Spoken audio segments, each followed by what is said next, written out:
Hello everyone, and welcome to a very spooky Talking to the Void episode for the spookiest month of the year. As you can see by the title, I'm going to be discussing horror, mostly as it relates to films, but some of this applies to other media as well. My goal in this episode is to explore the different genres of horror, and what constitutes well-executed versus poorly executed horror media. At the end, I'll also be discussing my preferred genre of horror, and I may even drop some hints about the fictional horror series I intend to record. If this sounds like a good time to you, then buckle up, maybe grab some popcorn, and prepare to get spooky. So let's start with a definition of horror. I would define horror as a genre of media in which the goal is to provoke fear in the audience. Now, there are several different subtypes or subgenres of horror. If you Google just a list of subgenres of horror, there are several, but I have condensed them into, I think, 6 or 7 broad categories or subgenres of horror, simply because there are some other subgenres that I feel could fit under certain umbrellas. So let me just explain the broad categories that I'm using to describe horror. There's psychological horror, slasher horror, paranormal horror, cosmic horror, body horror, and erotic horror. Now, I'm going to be talking about most of these. I will not be talking about erotic horror. If you want to know what the definition of that is, I define it as horror, but it's spicy and turns you on. It honestly reminds me of the suspension bridge phenomenon, where when you are aroused, like in fight or flight, sometimes your brain misinterprets that arousal to be spicy in nature. And I will not be discussing this one. There can be a time and place for it, but we don't get spicy on this channel. If you want an example, if you are into or interested in exploring the genre of erotic horror, I have not seen this movie myself, but I am told that the Nosferatu movie that came out in 2024 is largely erotic horror, and that may be up your alley. I have no idea. But let's talk about the other types. So let me give some definitions here of the different subgenres I'm going to be talking about. I define psychological horror as any horror media in which the focus is on playing with or distorting the characters and audience's sense of reality as they know it. I believe you could make an argument for The Sixth Sense being psychological horror simply because of the twist at the end. If you haven't seen it, the twist is pretty famous, and you probably already know what happens. But anyway, that turns the understanding of the movie on its head and merits a rewatch, and I just think that that's neat and definitely falls under the psychological horror umbrella. Then we have slasher horror. That's any horror media in which the focus is on gore and people dying or getting hurt in particularly violent or gruesome ways. I would argue that this is the most recognizable horror genre because it tends to consist pretty much of an endless stream of violence and blood, and I think that a lot of famous horror movies are slasher films. If you want a good example, the Saw movies are basically just blood and gore the whole way through, so slasher horror. I would say that slasher horror is also the most basic form of horror because the fear of pain and death are pretty universal, and so that will definitely get people's hearts racing and make them feel afraid. I personally am not a fan of slasher horror overall because I'm just not a huge fan of gore and violence for the sake of gore and violence. They each have their place in media. Like, violence has its place in media, gore has its place in media, but I don't enjoy it just for the sake of it. There has to be a reason for it. I really like when characters actually have a motivation that we as the audience can understand to be violent, but it's not just, gratuitous violence and blood the whole way through. I will say, I do think that elements of slasher horror can be cleverly and appropriately implemented in media. For example, in the R-rated Marvel film Deadpool and Wolverine, spoilers incoming if you haven't seen it, there are several gory fight scenes, true to the Deadpool series, but they are framed in a comedic fashion, balancing blood and death with a heavy dose of humor either through dialogue, soundtrack, the ways in which enemies are killed, or a combination of all three. And you can also find this kind of, I don't want to call it horror, but you can find this sort of comedic version of gore and violence in the Umbrella Academy as well, with the fight scenes to quirky music and stuff. I do really like the Umbrella Academy, do not like the way that Season 4 ended, but that's a conversation for another time. Moving on, paranormal horror I define as any horror media in which the focus is on abnormal, often extraterrestrial, or supernatural entities. This frequently plays with the human fear of the unknown. This can be a little bit dicey, though, because at its worst, paranormal horror can basically be xenophobia. And I'm going to get into a little bit more of a discussion of that in a little bit. But it can read that way, and see it can get a little bit dicey in that genre for that reason. I would say that found footage is pretty common with paranormal horror, although I would say it also fits as, like, supernatural horror, but I consider that a subgenre of paranormal horror. I am realizing that I am saying the word horror a lot during this, but that is the entire theme of this episode, and by the end I probably will not be able to read or say horror normally anymore, so buckle up, there might be a lot of flubs in this one. Moving on, cosmic horror is horror involving concepts and creatures beyond our comprehension. Although I love this genre, here we're going to go on a little bit of a tangent, I hate Lovecraft. H.P. Lovecraft, as a human being, sucked. He was a garbage person who was extremely racist and xenophobic.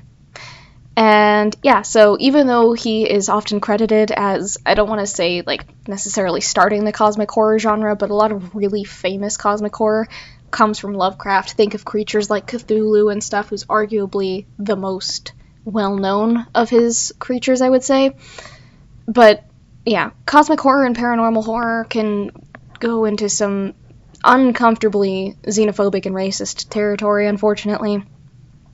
But there are definitely ways to do it well, where you have creatures who are quote-unquote othered or different from the protagonists, and some of that can create the sense of horror, but I feel like paranormal and cosmic horror are done better when it's not like fear of the creature itself, but fear of what the creature is going to do to you, that sort of thing.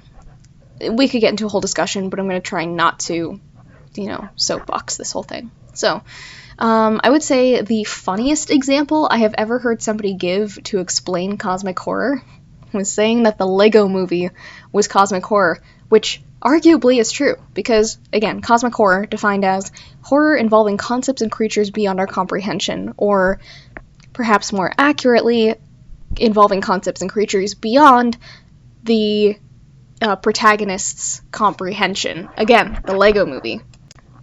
There's talk of the so-called man upstairs who is supposedly running everything in the Lego universe, and later we find out that these are humans who are playing with the Lego toys.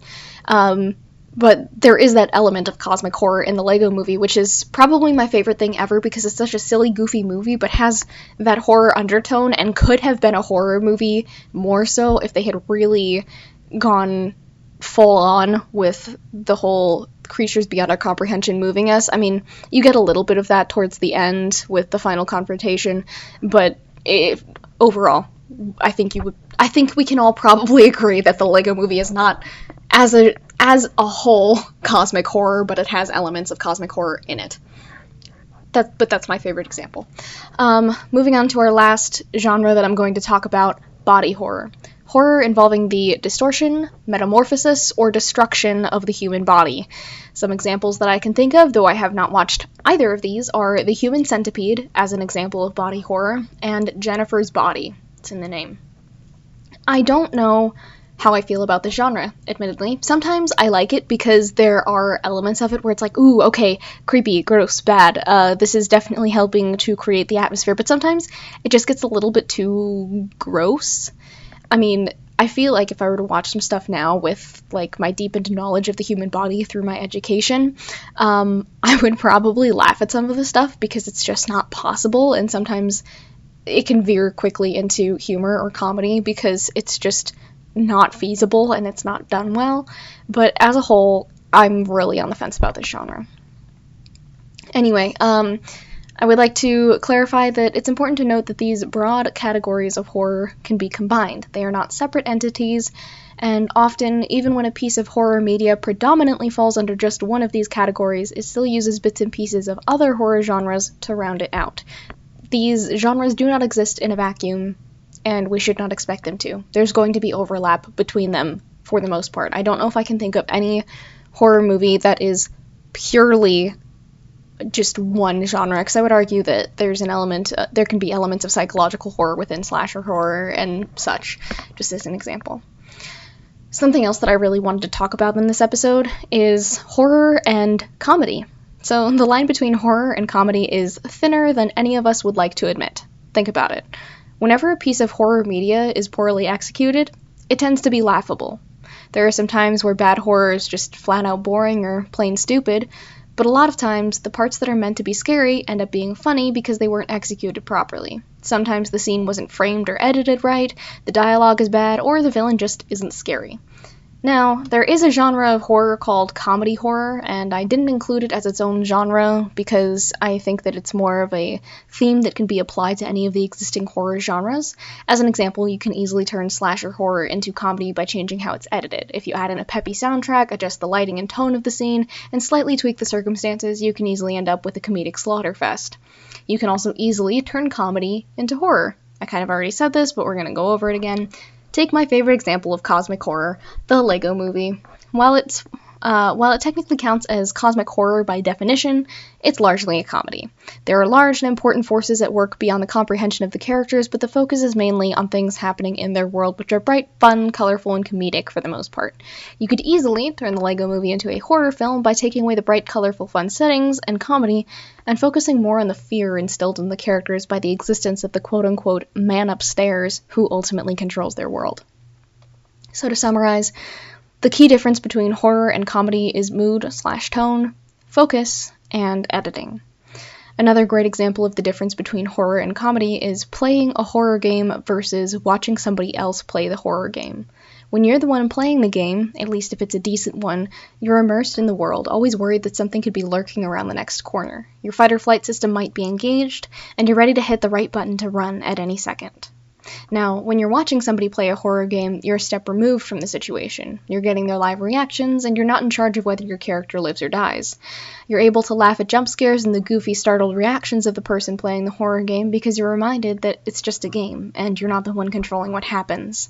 And it's that step of removal from the situation that can turn horror into comedy, if that makes sense. Now I want to talk about what makes good horror. Good horror, in my opinion, again, disclaimer, this is all my opinion, appealing to innate, deep-rooted, and possibly evolutionary human fears such as death, pain, and the unknown are all staples of good horror. Because you can have some more specific forms of horror, like using specific fears that not all people have, such as arachnophobia or trypanophobia. I might be mispronouncing that, which is fear of needles, which can ultimately loop back around to being the fear of pain, but specifically caused by needles. But when you appeal to basic, possibly evolutionary human fears, you're going to get a wider audience. I mean, it's going to exclude people who don't want to watch horror, but the audience that you can reach and affect with the horror movie is going to be much wider if you are using those base-rooted fears. Good horror also relies on good storytelling techniques and pacing to create tension. Now, I'm going to go on a bit of a rant here. Prepare yourselves. I hate jump scares. Not just because they get my heart racing, but more importantly, because they are cheap, lazy horror. If you like jump scares, no offense to you. You are welcome to enjoy and like whatever you enjoy or like as long as it's not hurting anybody. But I don't like jump scares because I think that they are cheap and lazy horror. They are an absurdly simple way to get somebody into fight or flight simply by hijacking their nervous system to make them feel scared. And it doesn't have anything to do with the quality of the story. It's so easy to just make something pop up in order to startle people. Startling, in fact, is a human reflex. We are born with a startle reflex.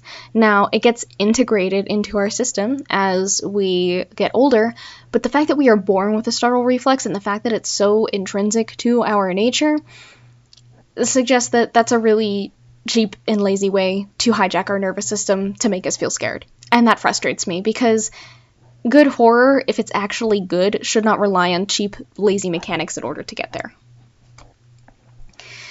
I would say if you rely on jump scares to carry your piece of horror media, you are not good at what you do. You are not good at writing or producing horror, if that's all you do. Now, there is a time and a place for jump scares. Sometimes.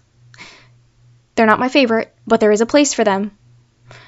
But if that is all that you rely on to make your audience feel fear, that's just plain lazy. That's my opinion. You're free to disagree with that opinion, but I am not a fan. And for the record, I'm not saying that jump scares should never be used, but they are a lazy way to elicit the fear response when there are much more clever and, in my opinion, elegant ways to craft horror. I am absolutely willing to hear polite criticism of my take, if you all have examples of when it's appropriate or even good to use jump scares in horror, because I would argue that there are times, but I want to hear your opinions. I would say that environmental storytelling is an excellent way to build up tension in horror and is much better than just, having something scary pop on screen.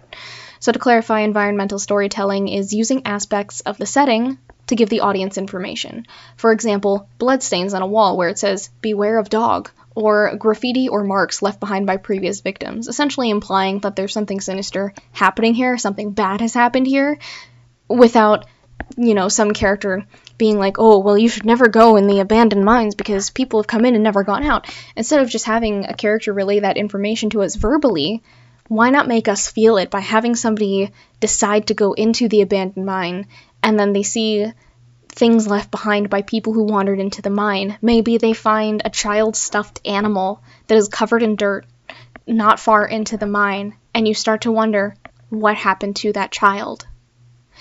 And you probably have the idea of, oh, that child probably died in the abandoned mine, but that's environmental storytelling. You're not just having somebody verbally express within the piece of media, "Oh yeah, no, so-and-so died in the mine, it's bad," because that's just whatever. That's not clever storytelling.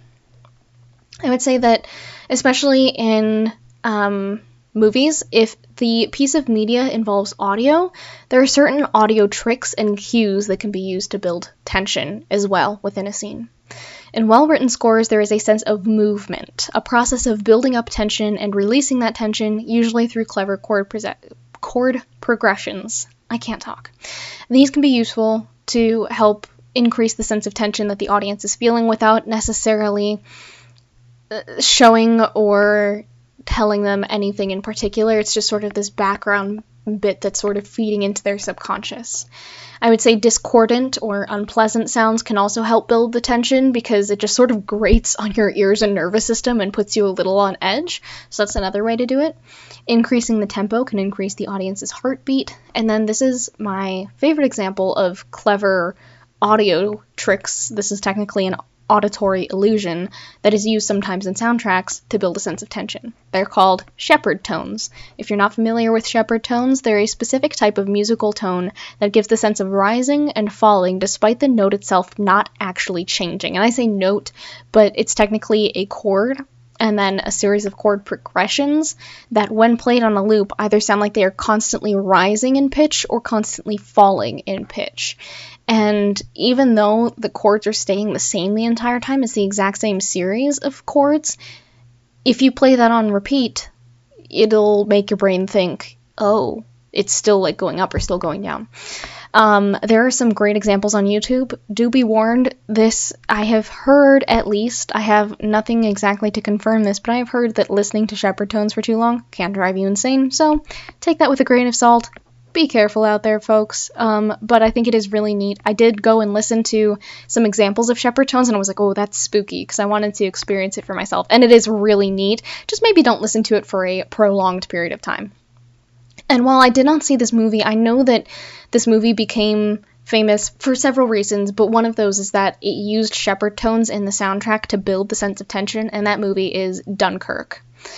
Apparently, within that soundtrack, I actually want to go find it and listen to it because I haven't done that yet, but within that soundtrack, they use a lot of shepherd tones, and that helps make the movie all that much more dramatic.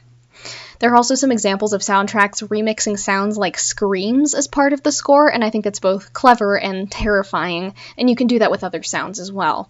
My favorite example is actually from a movie that is not technically a horror movie, but takes a lot of horror elements in order to build suspense, and it's one of my favorite movies ever, and that is Captain America: Winter Soldier. in which Bucky's scream as he falls off the train in the first movie is remixed and distorted as part of the Winter Soldier's theme. It's a great superhero movie that does horror extremely well, but just when I found that out, that they remixed Bucky's scream from when he fell off the train and apparently died, and then put that in the Winter Soldier's theme, I got chills. Also, that soundtrack is amazing. Overall, it's so good. Anyway, I could talk about this all day, actually, and I might in fact create an episode. I know I've already done a Marvel movie breakdown a couple years ago now. I think I recorded it, but I might do a whole one on just Captain America Winter Soldier because I love that movie so much. Is it the best movie ever? No, but it's one of my favorites. Yet another reason. I have a long list of what makes good horror. The next thing I want to talk about is the stakes in the movie are made very real. To be fair, this is something that's important to basically every movie ever, unless it's one that intentionally does not take itself very seriously. But if you want the audience to be engaged and invested in this, in the movie, you have to make sure that they understand the stakes. For example, if there is a main character that we are supposed to worry about during the horror movie, we need to be given a reason to care about them and a reason to want them to survive. That is one part of establishing the stakes in the movie, is having characters that we care about, that we want to see succeed, and knowing that there are things pitted against them that could mean that they either don't survive, don't succeed at what they're trying to accomplish, etc. The other half of this, in horror movies, superhero movies especially, is the threat has to be well established and credible. Although I hate Thanos as a character, and I will probably do a whole, I might do a whole rant on this. The rant might happen during this episode if we're being for real about this, but I might just do my own separate thing, and if you've watched all my videos up to now, I did give a brief Thanos rant. I don't actually know how brief it was, but I did give a rant about Thanos in one of my previous episodes. But it might happen again is all I'm saying. So the whole thing about the threat being well established and credible, we had so many post-credit scenes to build up Thanos as a villain. We had so much build up to the actual reveal of Thanos showing up in a movie, and we got an idea of just how extensive and impressive his forces were, that he was established as a credible villain. Do I like him as a villain? No, there's definitely problems with him, but I'm not going to go into that here. Back to the topic of horror, though. In a slasher film, if you want to establish the killer as a threat, we need to see just how easily and gruesomely they commit murder, thus leading us to fear for the safety of the other characters in the movie, assuming that we're meant to care about those characters. Another key aspect of a good horror movie is the atmosphere and the aesthetic being consistent. Now, there are exceptions to this that I think are good, but let me explain. It's either the atmosphere or / aesthetic is consistent. Again, this is something that is important to most movies, I would argue. Or there is a marked change / turning point in the mood, and that tells you that bad things are about to happen. You know, in the horror movie, things can start out happy and fine, actually, but there should be a moment when things get very, very real. And in fact, I actually kind of prefer this type of horror, where it starts out happy and fine, because it lures you into the sense that everything is okay. I mean, you might go into it knowing it's a horror movie, but seeing all of the characters having a great time and having fun puts you at ease, which makes the dramatic reveal of, their best friend being the killer, or, oh no, the lights went out at the party and people are dying, it makes it that much more serious, in contrast to the previously established light, happy tone. Alternatively, things can start out happy and fine, again, but they can be revealed to be sinister, actually. So as an example, little inconsistencies start to poke through the mask of perfection to signal to the audience and possibly the main character that something is wrong, and this puts the audience on their guard. One example that, for whatever reason, just immediately popped into my head when thinking about this is, it's called A Wrinkle in Time. It's both the book, and I think there's at least 2 movies now of it that exist. It's been a long time since I've seen the most recent of those movies, which I think was produced by Disney. I have feelings about that, but we're not going to go into that now. But there's a bit where there's this perfect, pristine suburban neighborhood, okay? And there's kids outside playing with balls. But then you realize that all of the children are bouncing the ball that they have in unison. And they're all wearing the same clothes. It's like everything is too uniform. Everything is too specific and precise for this to be normal or okay. So even though the setting is like a bright, cheery, happy suburban neighborhood, at least on the surface, you get the sense that there is something sinister at work that is making everybody act like clockwork robots, if you will. And so I kind of like that sort of bright, cheery atmosphere, but actually something is very, very wrong. Yeah, I really like when there's something that is seemingly innocuous and fine, but it's revealed there's like this sinister dark force that's working behind the curtains, and that's honestly one of my favorite things. I would also say that unsettling visuals can be very helpful when establishing the setting or changing the mood from everything's fine to, oh no, this is bad. One of the most basic ways to do that, of course, is blood. When we see a pool of blood, we're like, oh no, somebody is hurt, this is about to get real. Why? Because this is probably wired within our biology to be like, oh, that is blood that is supposed to be inside of a body, but it is outside of a body. That must mean that somebody is injured and things are bad. Again, appealing to basic human instincts. And then another thing that I notice consistently in horror movies / media, again, I'm focusing mainly on movies, but shows also count, and I love a good horror book because the author has to work that much harder to build up the suspense because they can't appeal to your other senses. They literally just have to choose the right words in the right order to make you feel afraid. And that is just another level of mastery of one's craft in order to be able to do that, because with film, you have visuals, you have sound, you have dialogue. There's so much that you can use in a movie to convey a sense of horror, but in a book, you are limited to words on a page. Anyway, also sorry if I sound kind of funny while I'm talking. I had to pause the recording for a second because I just had a brief sneezing fit. Thanks, allergies. But anyway, moving along. This is how you know that I just sit down and record things and I don't really edit them, but I think that makes it more fun because it's like we're just having kind of a one-sided conversation. It's almost like you're listening to my rants, but hey, you're here anyway. If you were here with me from the beginning, thank you.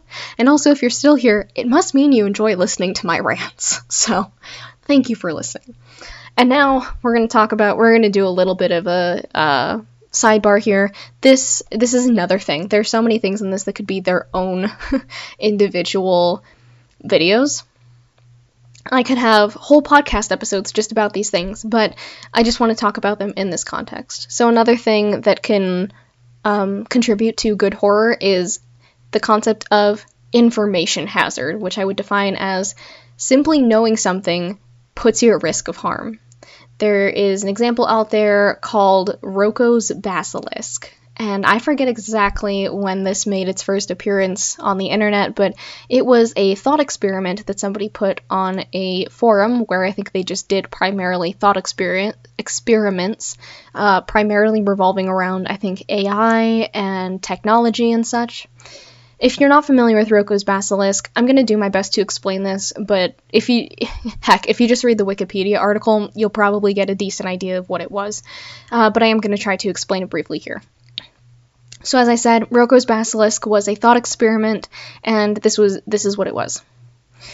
Essentially, this person on the forum posited that if humans were to create a fully benevolent AI that only wanted the best for humans, it would, after it was created, go and find everybody who hadn't helped to build the AI or make it a thing and kill them. Why? Because they didn't want the best for humanity. They stood in the way of getting what was best for humanity, and this AI, wanting what is best for humanity, would see these people who did not contribute to its creation but knew about it and didn't help to create it and then it would kill them because it essentially stood in the way of the AI's goal. So to summarize, because I feel it was a bit rambly, if you were to find out about this theoretical, fully benevolent AI, but not actively do anything to help create it, then once it was created, it would find you and kill you because you knew about it, but you didn't help create it, and therefore stood in the way of its being created sooner to help humans sooner. Hopefully that made sense. If not, go read the Wikipedia article. You'll probably understand it better than my ramblings. But that's an example of information hazard, because simply knowing about the theoretical existence of this AI could put you at risk for when it could eventually be created. So again, just having the information that this AI could exist puts you at risk for if it actually got created, because theoretically it would go and kill you because you didn't help create it. Anyway, I can poke holes in this, but I'm not going to right now. I think that there are plenty of loopholes in Roko's Basilisk, and that there are ways for this to not happen, even if the scenario were to come true. There are loopholes in it, but I'm not going to go into that now. It might be like maybe a short that I put up on my channel or something, just explaining why Roko's Basilisk is, no offense, in my opinion, dumb. I have reasons for that, but we're not going to do that right now. So, information hazard as it relates to the horror genre is that often in these situations, that is, in the horror movies, horror media, whatever, somebody unwittingly learns something that puts them at risk, or they are forcibly told or given the information so that now they can never unhear or unlearn it, and thus they are permanently at risk. Another example is from Doctor Who. Now, I could do a whole thing on Doctor Who. I wouldn't go into like the whole history of it because it's been over 60 years since Doctor Who was created, and holy moly, what a 60 plus years it's been.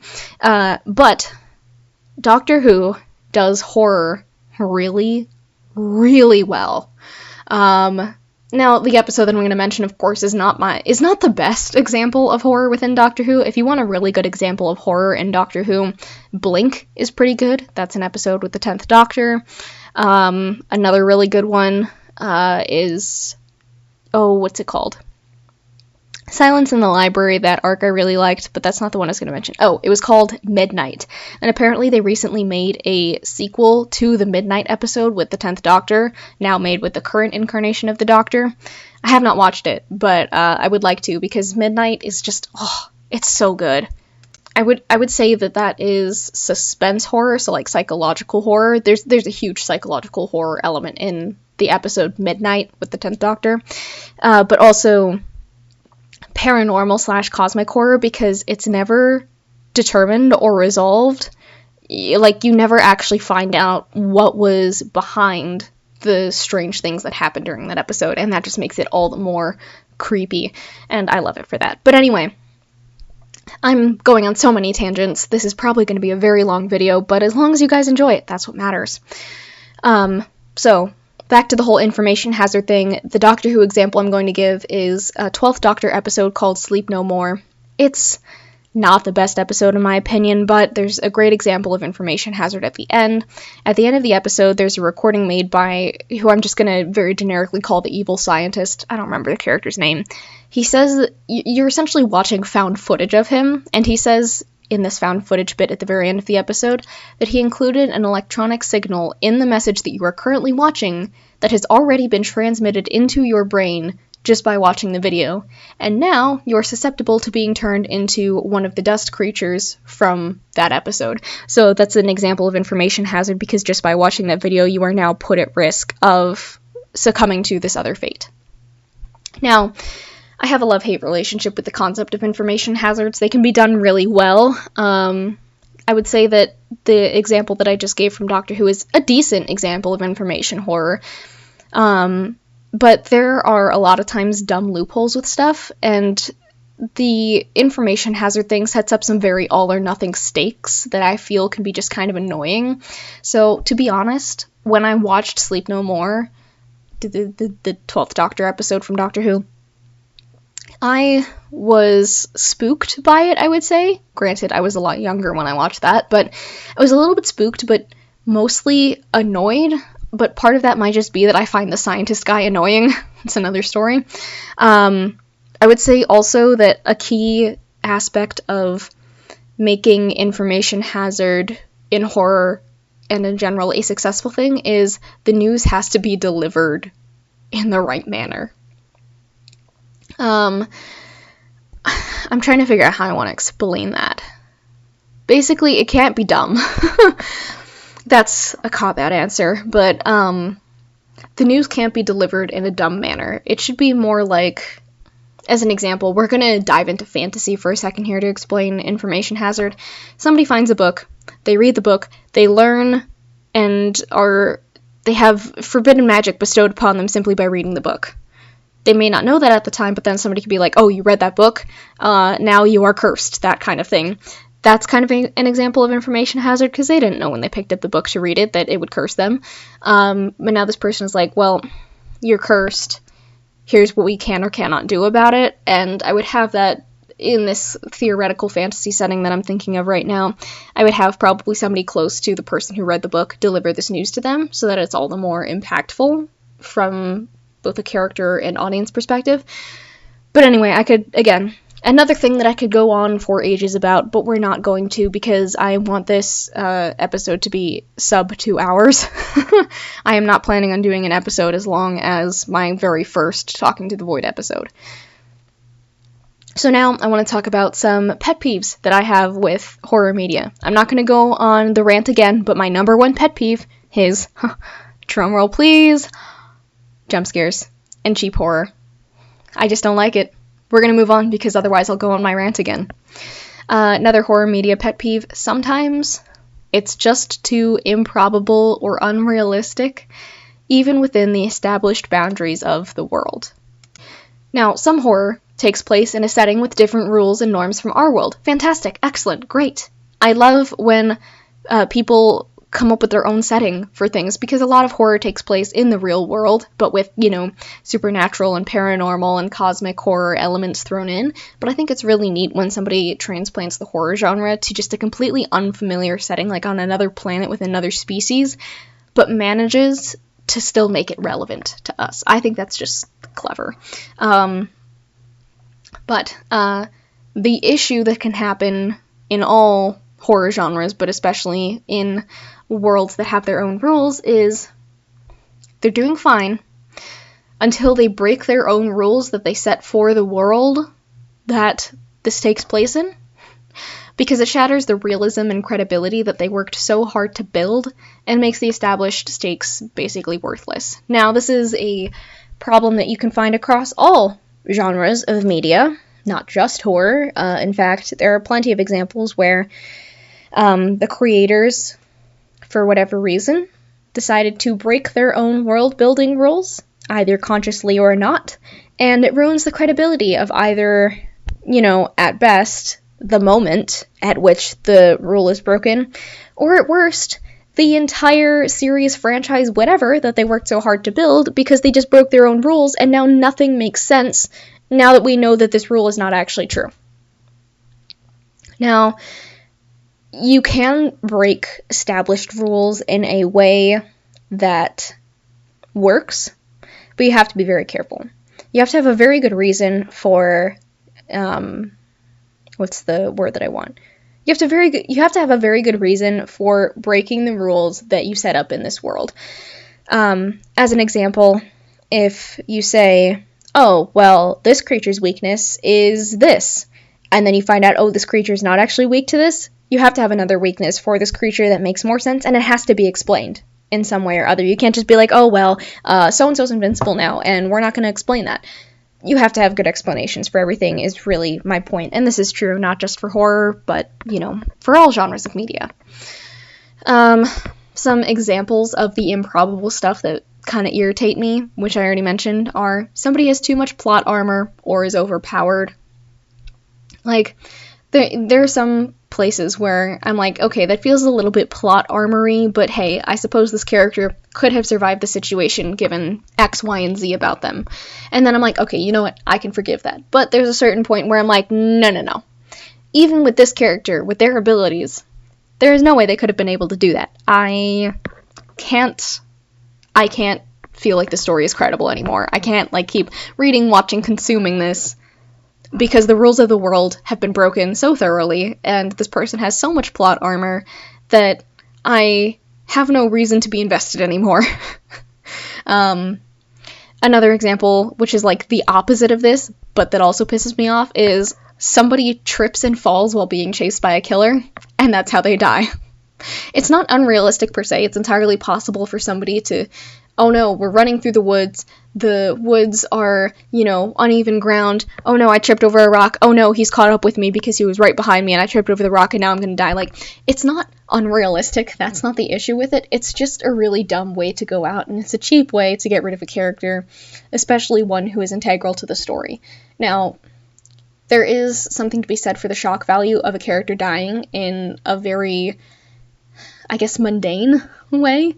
There's something to be said for that, but you have to do it well, otherwise it just reads as dumb, and the audience is just left going, I'm sorry, what? And an example of a non-horror piece of media that draws on horror tropes and includes characters dying suddenly, unexpectedly, and in sometimes very improbable ways, is Chainsaw Man. Now, I have not watched or read the manga.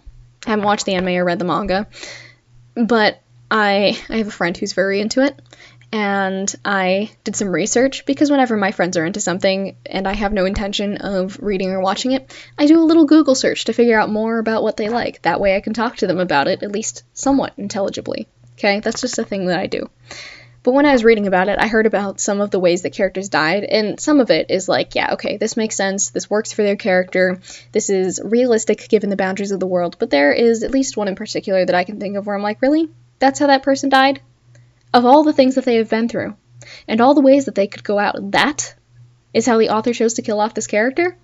No, I don't think I like that. So, again, if you want to kill a character suddenly, and in what could be considered a dumb or mundane way, you have to have good reason for it. Another horror media pet peeve. There's no way out. Dun, dun, dun. I sometimes like the trope of somebody being doomed from the start, but the key thing is that you cannot let the audience know that it's hopeless from the start. If the audience knows it's pointless from the start, there's no real stakes, because they know already how it's going to end. So what is the point of watching it? Now, there are some cases where this can work. Again, there's a lot of exceptions to the quote-unquote rules that I'm talking about, which are not rules, they're more just my opinions, and, based on my experience with various forms of media. But if somebody knows how something is going to end, you have to give them a reason to keep consuming the media up until the end. As an example, if you know that somebody dies at the end, you have to give us a reason to want to watch the character's entire journey until they die, or establish a precedent that makes us think, even though the movie starts with their supposed death, maybe they don't actually die. You have to give us some kind of hope, some reason to stay invested and keep watching. I would say that the only way to make this work, that I can think of, is where you know from the beginning that their efforts are destined to fail. Like, if you know that, or that's what you are led to believe at the beginning, you have to give them reason to hope for or think otherwise. Otherwise, I'm going to say that word a lot now too, if you don't give the audience and the character a reason to think that they could defy their fate, why would we keep reading or watching? Why would we stay invested? Because we know how it's going to end. But if you give us the hint that things are not all that they seem, and maybe that's not actually how it's going to end, then you've roped us back in. There you go. This is true for all forms of media. Another one of my pet peeves. Bad writing. Again, true for literally all media ever. If it's not well written, I can't take it seriously, and if it's horror, I'm more likely to see it as a comedy than a horror story. And I would say this is part of the reason that the Twilight movies weren't good. If you like the Twilight movies, you are very much allowed to like them. But I think that, objectively, they were not good movies. You are allowed to like things that are not objectively good. I like things that are definitely not objectively good in terms of media and stuff. You are allowed to like them. I'm not here to hate on Twilight fans. I'm here to explain why the Twilight movies didn't work out, at least for now, and explore horror genres.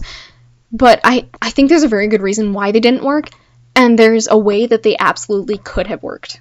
So let me explain. I have not watched the Twilight movies, but I have seen bits and pieces, and every bit and piece that I have seen has been absolutely atrocious.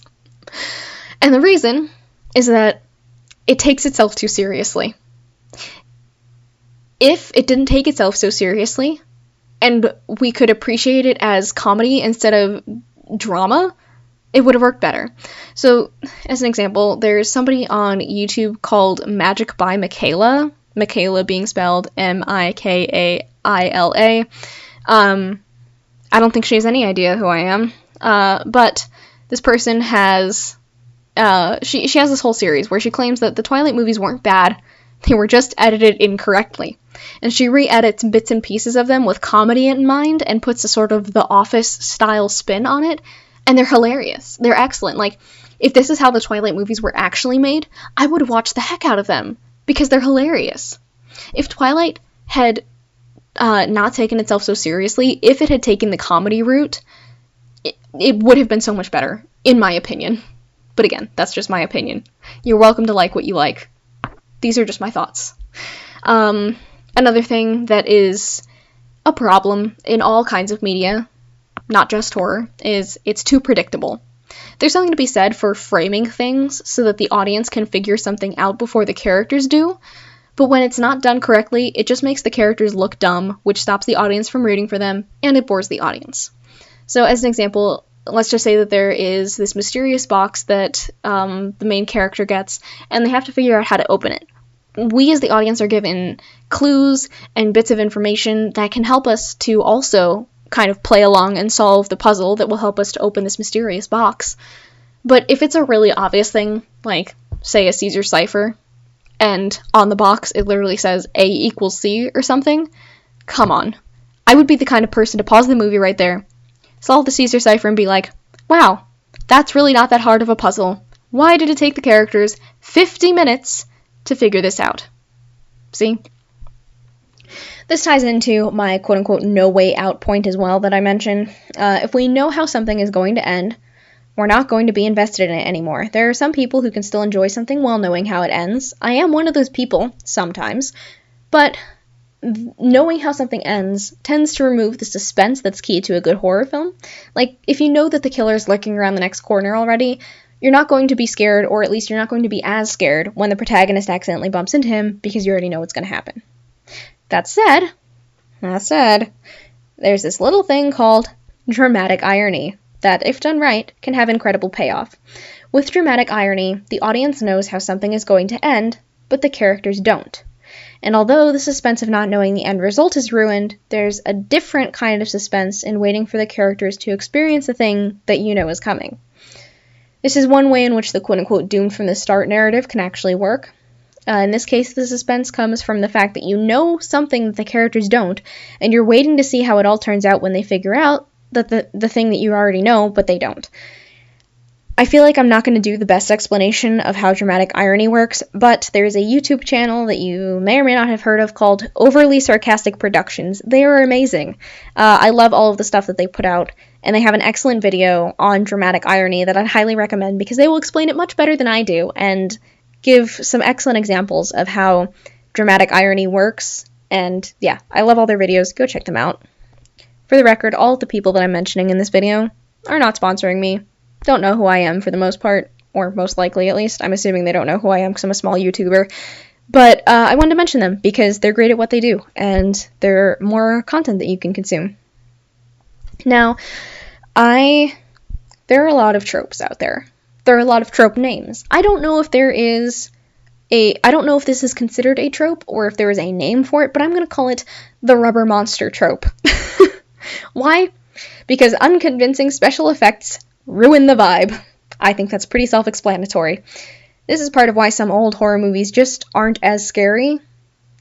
To be honest, I don't know how some of them were considered scary at the time.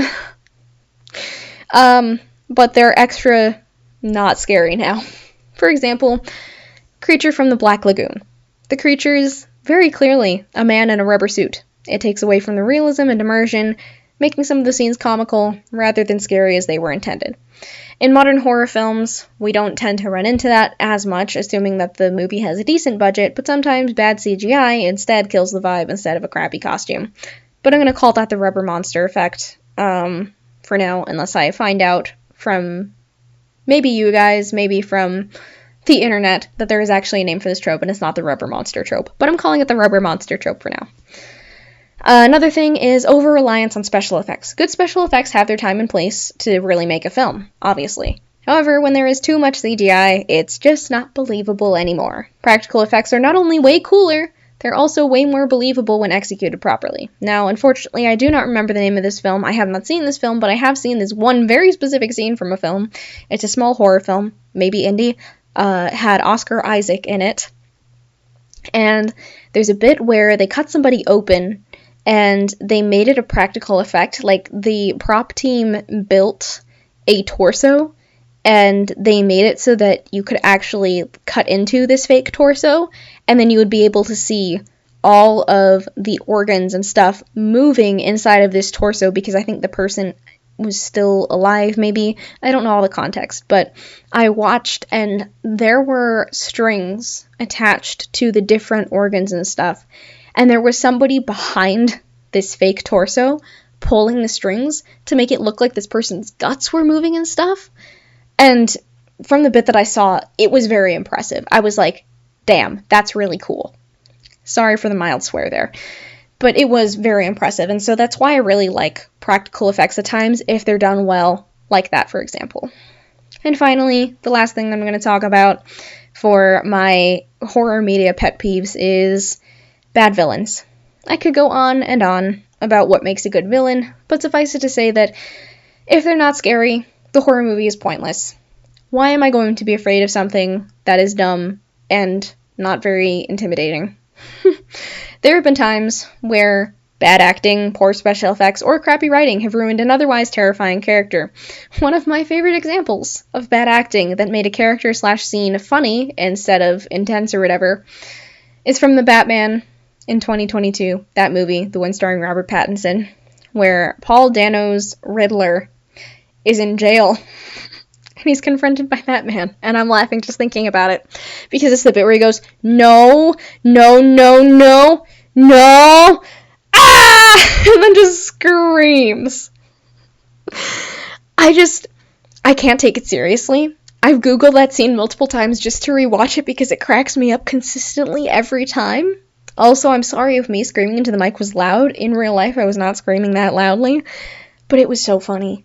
And, like, that's just an example where the scene was just not done right. I'm not, trying to take a stab at Paul Dano or anything. I'm just saying I don't think that scene was put together in the way that I would have chosen to convey stuff, because I thought it was funny, rather than, aha, we get to see the villain unraveling, if you will.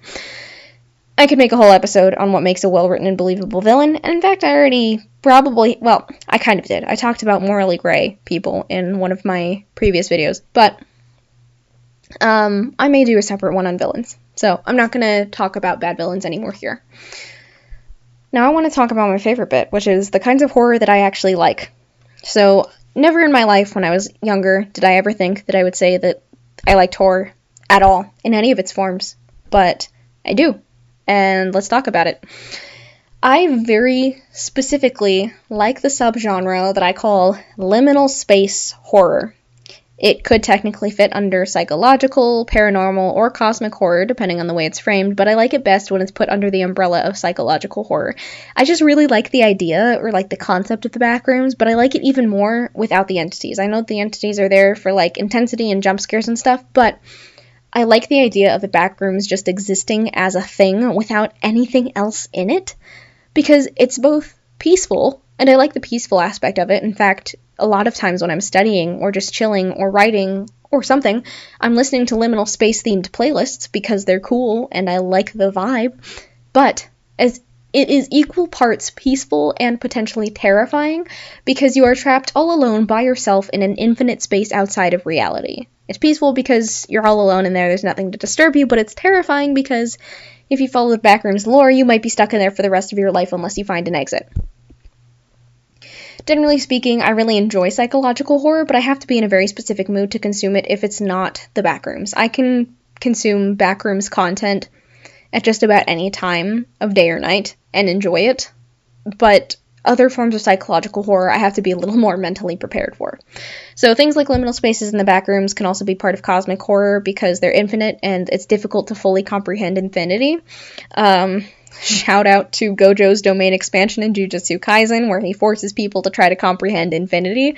Yeah, the Backrooms are just neat for that bit as well, because I feel like you can have a concept of infinity, but you can never fully comprehend it because it is infinite. Like, we cannot think of every single possibility out there simply because, like, our brains are just not meant to handle that. Anyway, we're not going to go into that anymore.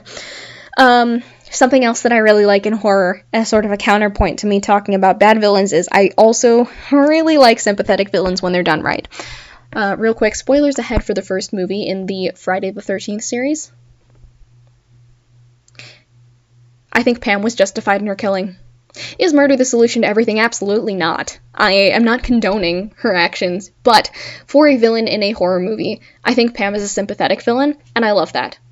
Like, I think that she was very justified in getting revenge on the people who were negligent and led to her son drowning. That's fair. Like, from a theoretical, not real perspective, I can get behind that. I am by no means condoning murder, and especially not, violence or anything like that. But I think that from a media perspective, that was some good writing. I can appreciate that. I like when villains in horror movies are at least partly justified in their killing, even if, murder is wrong and bad, and they're wrong for committing the murder. But I like when there's a reason that we can be like, oh, I understand you. Do I agree with you? No, but I understand you. And then sometimes sympathetic villains are done wrong and I hate them. Although not a horror movie villain, I despise Thanos. As I've said previously, he's meant to be a sympathetic villain because he's trying to sacrifice for the greater good, but as I've said before, and I'll keep saying it, it doesn't work for me because he's an idiot. Double the resources. Eliminate the oppressive systems that have made the world the way they are. Don't just indiscriminately kill people. I will not continue on my Thanos rant, but my point still stands. There you go. That is the summarized version. If this video gets a like from all of my subscribers, I will publish a full-on, potentially uncensored rant about my hatred of Thanos. I will do it. There will be swears, most likely, because I hate Thanos a lot. And I have so much I can say about him. But, that's only if I get a like from all of my subscribers. Okay? So, I'll be keeping an eye out. If I get to, I think I currently, at the time of making this video, have 21 subscribers. If I get 21 likes, or if I have more subscribers by the time that I publish this video, if I get likes from all of them, or essentially an equivalent number of likes, I will publish a full-on, potentially uncensored rant about my hatred of Thanos. Moving on, because we are rapidly approaching an hour of me rambling, and I still have more content to get through. I like doomed from the start narratives when they're done well, which I explained earlier. For the most part, I do not appreciate this in the context of horror games, because if we're doomed from the start, please let me win. I went through all of this, and you're now telling me that I'm just going to die at the end? Like, if you can't win in a horror game, it's just a rage game masquerading as a horror game. There was no point to it. It's a rage game. Moving on, I like good fight and chase scenes. This is true in all media. Horror just happens to be an example that tends to include fight scenes and chase scenes. I might make a separate video on what makes a good fight scene, because I could talk for ages about fight choreography and what makes it good and believable, or bad and not believable. I like plot twists that are well set up and have good payoff. Again, another thing that can be true for all media, not just horror. I love a good spooky soundtrack that makes the hairs on my arms and the back of my neck stand up. That's always a good time, because I really love music, and when you can immerse me fully by including music that also is really good, oh, you've got me hooked. I also like the unsettling feeling of suspense, but I don't like when the tension is broken with a jump scare. Rarely, the jump scare is earned, and I'm like, okay, you know what, you got me, fine. I don't like it, but whatever. But I prefer if the tension is resolved with a letdown or a revelation rather than a jump scare. Like, ramp me up and then disappoint me. I know that sounds weird, but don't ramp me up just to smack me with a final burst of adrenaline when you throw a scary clown in my face. I want it to be a feeling of sinking dread when I'm watching horror or consuming horror media. I want it to build and build and build, and then just be this massive letdown where you go, holy crap, this is bad. So, as an example, a character is relieved to find that they are temporarily safe, but they know that the creature stalking them is lurking nearby. So you're building up the suspension as they're walking around this abandoned building, for example, and it's building and building and building, and you think around the next corner you're going to be smacked with a jump scare, but no. Instead, they turn the corner, and there's nothing there, but you can hear the sounds of the creature, maybe from another hallway in the same building. So it relieves the tension that was building, but the tension is not fully relieved because the threat is still there. That's one example that I like. Another example is a character finds the mutilated body of another character lying on the floor, not as a jump scare, but as a sinking revelation, because it relieves one kind of tension, which is the build and build and build and build and build of what are we going to find, and then there's the letdown of, holy crap, this person's dead. So it relieves that one kind of tension, but it immediately replaces it with a different kind of tension, which is like the emotional tension of, holy crap, this person's dead, and assuming that this is the case in the world of the show or movie, they're dead, and they are permanently dead. Like, there's no coming back from this. We have to figure out how to keep moving on with our lives, evading, the terrible creature that's coming to kill us. But Fred is gone, guys. Fred is dead. I don't know. Fred is just the name that popped in my head. Anyway, now, that's basically most of my rant on this. And as a reward for sticking with me this far, I'm going to drop a little info about the horror stories that I'm working on. So, I do not have a release date yet, but I can tell you that the horror series that I teased back in June, the current plan is to have it run for 17 episodes. 17 whole episodes. 17 episodes! That is probably going to be one of the longest running things on my channel, aside from Talking to the Void itself, the podcast. Each episode of this 17-episode horror series that I'm very excited about is going to be the main character's audio diary entry recounting the misfortunes they suffered on their ill-fated submarine journey.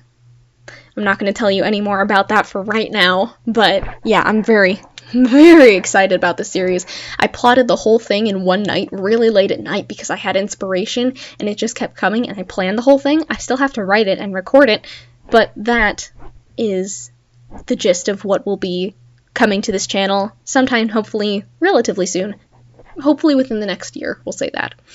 And I'm also going to drop another little hint about something that will be coming in the much nearer future.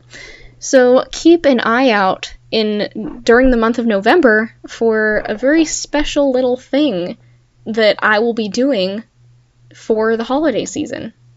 I will not say any more about that, but just make sure that you have your notifications on and are subscribed. That way you can see every time that I post something new, and you'll get the announcement in November about the thing that I'm going to be doing for the holidays. So that will be coming your way relatively soon. That is all. Thank you so much for listening and for sticking with me to the end and bearing with me through my many, many, many tangents and rants throughout this entire thing. I know this was a long one. I hope you enjoyed it, and I would love to hear your thoughts on horror in the comments below, as this is rapidly becoming one of my favorite genres, and I love to include bits and pieces of it in just about everything that I create. Happy spooky season. Stay spooky, stay safe, and I will talk to you all in my next video. I am sending you all the love.